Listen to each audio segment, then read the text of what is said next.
Hi friends, నేను మీ solid bye. మనం చూసుకుంటే ఇప్పుడు వైజాగ్ ఫిషింగ్ హార్బర్లో ఉన్నాం. ఒక్క రోజు 2 రోజులు సుమారు 6 రోజులు అవుతుంది.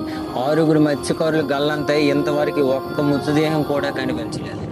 ఇక్కడ ఏమైందంటే నిన్న గవర్నమెంట్ ఈ 6 మత్స్యకారులు మృతి చెందారని కన్ఫర్మ్ చేసి ప్రతి మత్స్యకారుడికి 10 లక్షల చొప్పున నష్టపరిహారం ఇచ్చారు. కానీ ఆ కుటుంబ సభ్యుల ఆవేదన ఏంటంటే ఈ 10 లక్షలు అసలు మేము ఏం చేసుకుంటా, ఇంట్లో పెళ్లి కావాల్సిన పిల్లలు ఉన్నారు, మా పిల్లలు చదువులు గట్టి ఎవరు చూసుకుంటారు, మా ఇంట్లో అసలు మగదిక్కు అనేది లేకుండా పోయింది.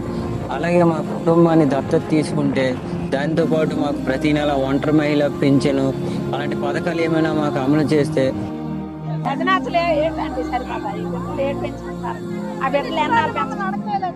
మమ్మల్ని అడగలేదు, వాళ్ళకి ఇచ్చేసారు, వెళ్ళిపోయారు. ఏదో చదువులు ఇస్తాము, పిల్లలకి ఇస్తాము, పిల్లలకి పింఛనీలు ఇస్తాము, వాళ్ళే చదువు ఇప్పుడు అప్పులు వస్తారు. వాళ్ళకి అప్పులు ఉన్నారు, వాళ్ళకి ఆస్తులు లేవు, వాళ్ళకి భూములు లేవు, వాళ్ళకి భూములు లేవు, వాళ్ళ తల్లిదండ్రులు గడించిన ఆస్తులు లేవు బాబు. అలాగుంది. తండ్రి ఆడుతుంటారు, వాళ్ళు చేయలేని వాళ్ళు ఉండాలి, ఇంట్లో చిన్న పడుకొని ముగ్గులకి వెళ్తున్న ఉండాలి. మరి వాళ్ళ పరిస్థితి ఏంటంటే వాళ్ళు ఎవరు చూస్తారండి, వాళ్ళు ఎవరు చూస్తారు, వాళ్ళు గురువులు చెప్తారా, పుణ్యాలు వస్తారు, పిల్లలు చదివియాలా, స్వామి ముసలాళ్ళు ఉన్నారు, మొడగాళ్ళు ఉన్నారు, వాళ్ళు ఎలా బతుకుతారు, పెంచిన వాళ్ళే పోయాలండి. ఇంకా వాళ్ళకి అవును పెంచుతాలి, వాళ్ళు పెంచిన వాళ్ళే పోవాలి. వాళ్ళ ఆధారం మనం బతికిన వాళ్ళమండి, వాళ్ళతో మనం ఉండాలండి.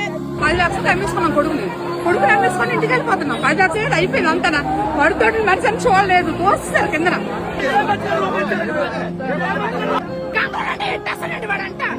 ఇక్కడ పిల్ల తెల్లంటే మండిపోవాలంట.